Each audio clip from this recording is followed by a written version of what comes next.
Hi, I'm Lori Reynolds, and I'm here today with Zephyr to talk to you about getting your dog to get on a pedestal. Your final finished behavior is going to be your dog staying on the pedestal until they're released, no matter what you're doing. So for the stunt dog competition, the dogs have to stay on the pedestal at the highest level while you circle the ring at the fence line. So your final behavior would look something like this. Wait.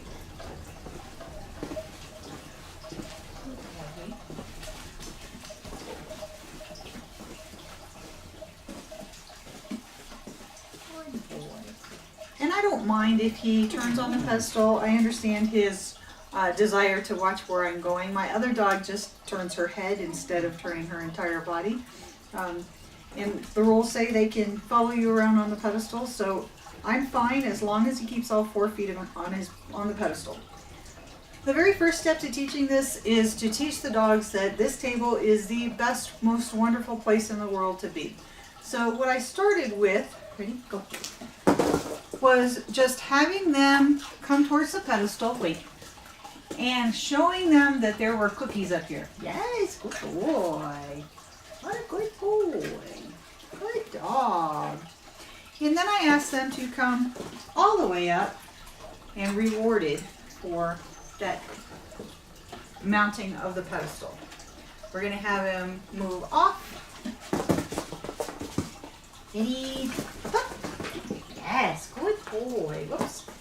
That was my fault for dropping that cookie. Good boy.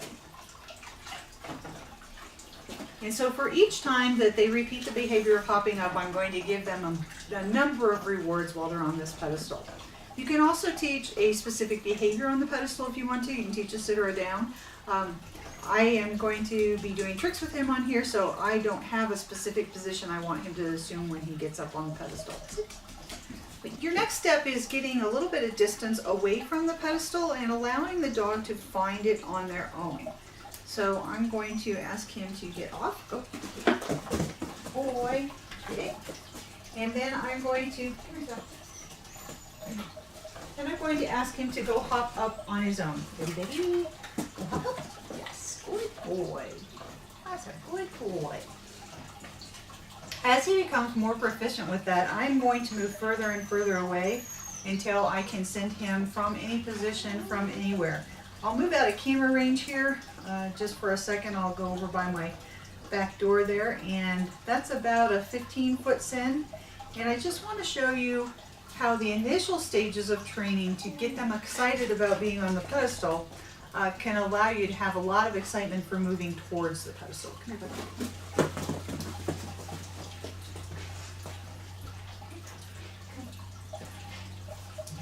Go hop up. Nice, good boy. Nice job. So you can see he's very willing to hop up there. He thinks it's a great place to be.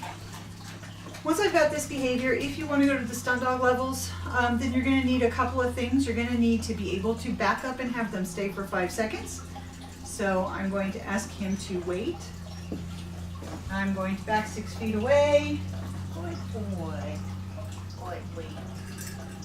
10 feet in higher levels to the fence line in highest levels. That's a good boy. And then I'm going to come back and reward. Yes, good job. And then the other thing you're going to need is to be able to circle the pedestal. Again, the rules say they can turn on the pedestal and that's allowed. The initial levels are just 2 feet away. You have to stay 2 feet away from the pedestal as you make that circle, and then it changes basically to the ring gates. So the next step in this pedestal stay is just for me to ask him to stay. Stay. Good boy. While I make a circle around and end up back where I started. Yes, good boy, without him coming off of the pedestal. One really key thing about this is to make sure that you don't ever allow them to get down off of the pedestal without releasing them. So I'll release him with a command. In other words, I will tell him, come here. Yes, good boy. Hop up. Or I will release him with his release word that I use for everything else, which is go. Ready, go. Come hop up. Good boy. But it's really important not to let them get off of that pedestal without you releasing them first. So if they do, it's just no reward. You put them back up, you wait a couple of seconds till they've been up here, and then you reward your dog. And that's all there is to it. If you have questions, need some troubleshooting help, please put some comments on the Facebook group and I'll be happy to help you however I can. Good job, buddy. High five.